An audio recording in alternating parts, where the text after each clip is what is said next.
بسم اللہ الرحمن الرحیم۔ السلام علیکم معزز طلبہ کرام، آپ سب کیسے ہیں؟ آج ہم نور الانوار کے سبق نمبر 58 کو پڑھیں گے، اور آج کے سبق کا عنوان ہے امر کے موجب پر دوسری دلیل۔ اور آج کے ہمارے سبق کی عبارت شروع ہوتی ہے وَإِسْتِحْقَاقِ الْوَعِيدِ لِتَارِكِهِ سے۔ آئیے سب سے پہلے آج کے سبق کی عبارت پڑھتے ہیں، اس کا ترجمہ کرتے ہیں، اور عبارت و ترجمہ کے بعد اس کی وضاحت و مفہوم کی طرف بڑھتے ہیں۔ مصنف علیہ رحمہ لکھتے ہیں وَإِسْتِحْقَاقِ الْوَعِيدِ لِتَارِكِهِ، اور اس لیے کہ تارک امر مستحق وعید ہے۔ عطف علی قولہ انتفاء الخیارتی، اس کا عطف ہے ماتن کے قول انتفاء الخیارتی پر۔ ای انما قلنا ان موجبہ الوجوب لاستحقاق الوعید لتارک الامر بالنص، یعنی بے شک ہم نے یہ کہا کہ امر کا جو موجب ہے وہ وجوب ہے۔ نص سے یہ بات ثابت ہے کہ امر کا جو تارک ہے وہ وعید کا مستحق ہوتا ہے اس وجہ سے۔ وَهُوَ قَوْلُهُ تَعَالَى، اور وہ جو نص اللہ تعالیٰ کا فرمان ہے فَلْيَحْذَرِ الَّذِينَ يُخَالِفُونَ عَنْ أَمْرِهِ أَن تُصِيبَهُمْ فِتْنَةٌ أَوْ يُصِيبَهُمْ عَذَابٌ أَلِيمٌ۔ تو اس کا مطلب آیت کا کیا ہے وہ آگے خود ہی مصنف علیہ رحمہ اس کی وضاحت لکھتے ہیں کہ فَلْيَحْذَرِ الَّذِينَ يُخَالِفُونَ عَنْ أَمْرِ الرَّسُولِ علیہ السلام، کہ ڈراؤ ان لوگوں کو جو رسول کے امر کی مخالفت کرتے ہیں علیہ السلام۔ وَيَتْرُكُونَهُ أَن تُصِيبَهُمْ فِتْنَةٌ فِي الدُّنْيَا، اور وہ اس کو چھوڑتے ہیں یہ کہ کہیں پہنچ نہ جائے ان کو فتنہ دنیا میں یا عذاب علیم آخرت میں۔ وَهَذَا الْوَعِيدُ لَا يَكُونُ إِلَّا بِتَرْكِ الْوَاجِبِ، اور اس قسم کی وعید نہیں ہوتی مگر واجب کے چھوڑنے پر۔ وَلَكِنْ يَرِدُ عَلَيْهِ أَنَّهُ مَوْقُوفٌ عَلَىٰ أَنْ يَكُونَ هَذَا الْأَمْرُ أَيْضًا لِلْوُجُوبِ وَهُوَ مَمْنُوعٌ، لیکن یہاں پر ایک اعتراض وارد ہو سکتا ہے کہ بے شک یہ بھی اس بات پر موقوف ہے کہ یہ امر بھی وجوب کے لیے ہو، اور یہ بات تو ممنوع ہے۔ وَأَنَّهُ لِمَا لَا يَجُوزُ أَنْ يَكُونَ الْمُخَالَفَةُ عَلَىٰ وَجْهِ الْإِنْكَارِ دُونَ التَّرْكِ، اور یہ کہ یہ کیوں جائز نہیں ہے کہ مخالفت وہ انکار کے طور پر ہو نہ کہ ترک کے طور پر ہو۔ والجواب ان سیاق الکلام دال علی ان هذا الامر للوجوب بدون احتیاج الى برہان ومصادرۃ علی المطلوب، اور جواب یہ ہے کہ بے شک سیاق کلام اس بات پر دلالت کرتا ہے کہ یہ امر وجوب کے لیے ہے بغیر دلیل کی طرف اور مطلوب پر مصادرت کی طرف حاجت کے۔ وَإِنَّ الْمُخَالَفَةَ فِي اسْتِعْمَالِهِمْ إِنَّمَا تُطْلَقُ عَلَىٰ تَرْكِ الْعَمَلِ بِهِ فَتَأَمَّلْ، اور رہی مخالفت تو اس کا استعمال اہل عرب کے ہاں وہ ترک عمل پر بھی کیا جاتا ہے، پس چاہیے کہ اس میں خوب غور و فکر کر۔ جی طلبہ کرام، یہ ہمارا آج کے سبق کی عبارت اور اس کا ترجمہ تھا۔ اب آئیے اس کی وضاحت کی طرف، اس کی تشریح کی طرف بڑھتے ہیں۔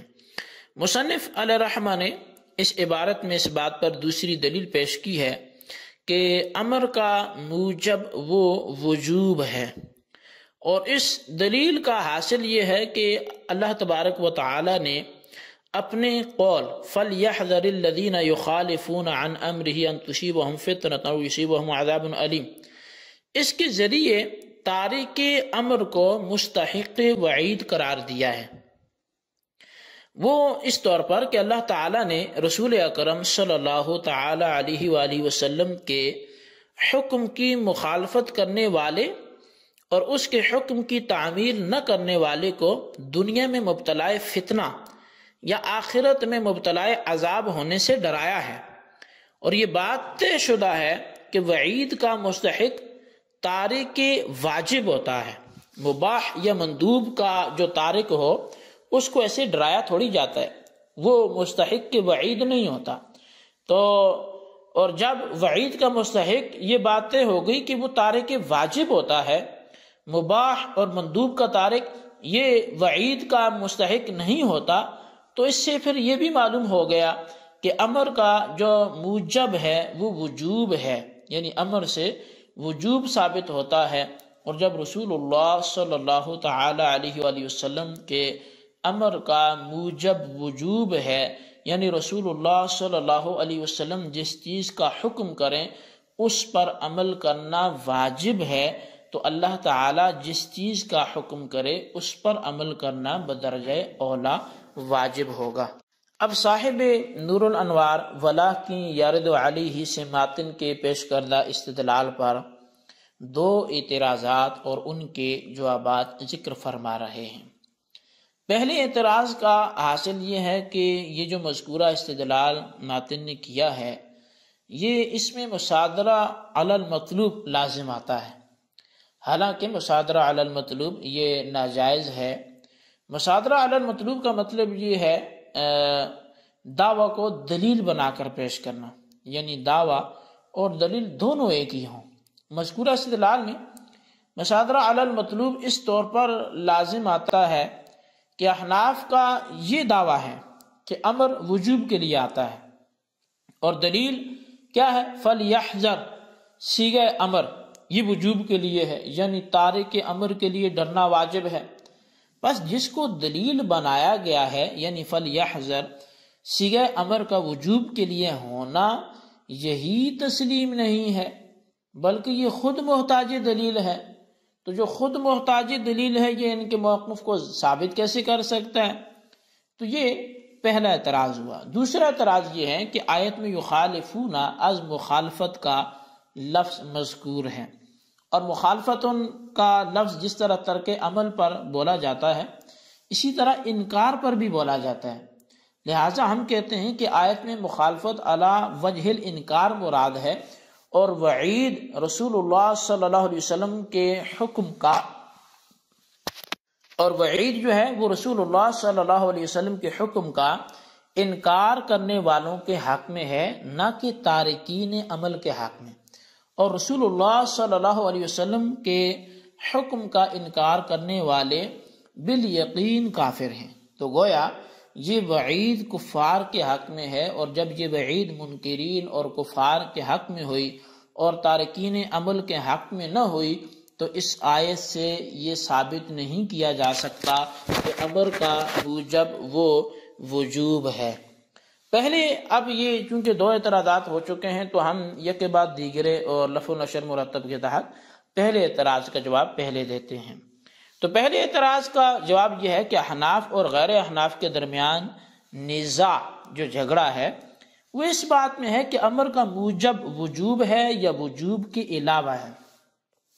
اس بات میں کسی کے اختلاف نہیں ہے کہ امر وجوب کے لیے مستعمل ہوتا ہے، چنانچہ جو حضرات غیر وجوب کو امر کا موجب قرار دیتے ہیں وہ بھی اس بات کے قائل ہیں کہ قرینہ کی وجہ سے امر وجوب کے لیے استعمال ہوتا ہے۔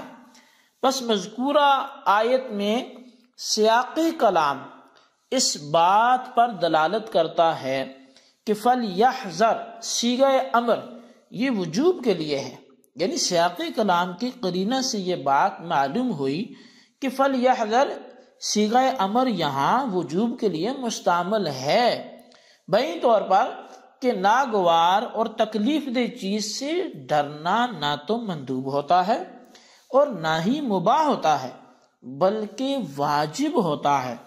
پس فَلْيَحْذَرْ صیغہ امر کا جو وجوب کے لیے ہونا ہے یہ نہ کسی دلیل پر موقوف ہے اور نہ دعویٰ پر موقوف ہے، اور جب فَلْيَحْذَرْ صیغہ امر کا وجوب کے لیے ہونا نہ کسی دلیل پر موقوف ہے نہ کسی دعوے پر موقوف ہے تو مصادرہ علی المطلوب بھی لازم نہیں آئے گا کہ وہی دعویٰ کیا اور اسی کو دلیل بنا دیا۔